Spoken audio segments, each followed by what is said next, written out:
Relation টিকানোর পিছনে একটা মানুষ মানে একতরফা কোনো কিছুই হয় না। আমি চাইলাম, সে চাইলো না, এরকম তো হবে না। অবশ্যই তাকেও চাইতে হবে। তোমার গায়ে হাত তুলতো সে? না না, এরকম। আচ্ছা রিমা, আমি তোমাকে অনেকদিন ধরে চিনি।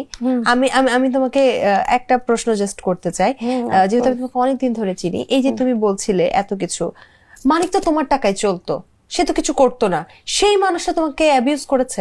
এটা খুব শুনতে খারাপ দেখা যাচ্ছে, এটাও আমি বলবো না, কারণ রিজিকের মালিক আল্লাহ। আপনার জন্য সুমাইয়া রিমুকে বিভিন্ন জায়গা থেকে কথা শুনতে হতো, কারণ আপনি পরকিয়া করতেন এবং আপনাকে হাতে নাতে ধরেছে সুমাইয়া রিমু, এগুলো সত্য না? তো এই মিথ্যা কথা। আপনিই তো বলছেন সে অনেক ভালো। যদি দেখুন, একটা গল্প হয়েছে, যে গল্পতে আপনাদের সেপারেশন হয়েছে, এখানে হয় এক পক্ষ ভালো এক পক্ষ খারাপ। যদি সে ভালো হয় তাহলে আমরা সবাই ধরে নিব আপনি খারাপ। আমি যে ব্যক্তি, যে আমার কোনো মেয়ের সাথে সম্পর্ক নেই, আমি কোনো পরকীয়া করি নাই, আর কারোর সাথে আমার সম্পর্কও নাই, আর ব্যাংক ব্যালেন্সও আমার কাছে নাই, যেটা আছে ওর কাছেই। তার মানে সুমাইয়া রিমু মিথ্যা বলে আপনাকে ফাঁসাচ্ছে? মিথ্যা বলছে, হয়তো রাগের মাথায় বলছে, একদিন হয়তো শুধরাবে। যাক আলহামদুলিল্লাহ, দোয়া রইল তার জন্য।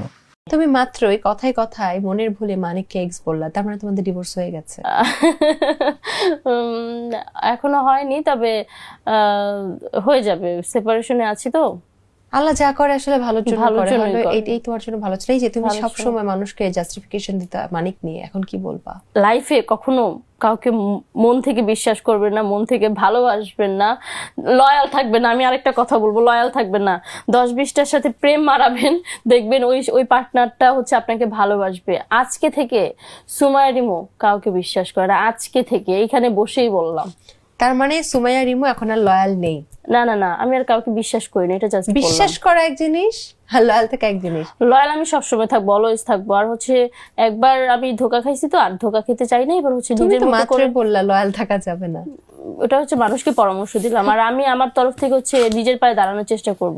সেই মানিক তোমার মতো একটা সুন্দর ভালো মানুষকে ছেড়ে পরকীয়ায় জড়িত হলো। ওই যে তোমাকে আমি বললাম, হয়তো আমার ভিতরে কোনো কিছুর কমতি ছিল, বা হচ্ছে আমি দেখতে শুনতে অতটা ভালো না। এখন আমার আল্লাহ জানে আর আমি জানি, আমি একটা থাকে না, রিলেশন টিকানোর পিছনে মানুষ শেষ অবধি একটা চেষ্টা করে, আমি ওই রকম ভাবে চেষ্টা করে গিয়েছি। একটা প্রবাদ আছে, কয়লা ধুলে কখনো ময়লা যায় না। আর হচ্ছে কি, একটা জিনিস সবসময় দেখবা, মানুষ সবসময় হচ্ছে এই যে আমি টিকটকে হচ্ছে ভিডিও করি বা হ্যান ত্যান, এগুলো দেখে মানুষ হচ্ছে অনেক কিছু বিচার করে ফেলে। একদম।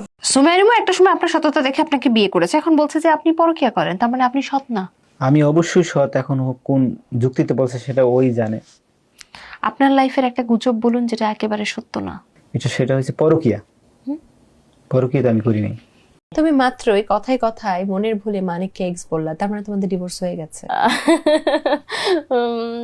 এখনো হয়নি, তবে হয়ে যাবে, সেপারেশনে আছি তো।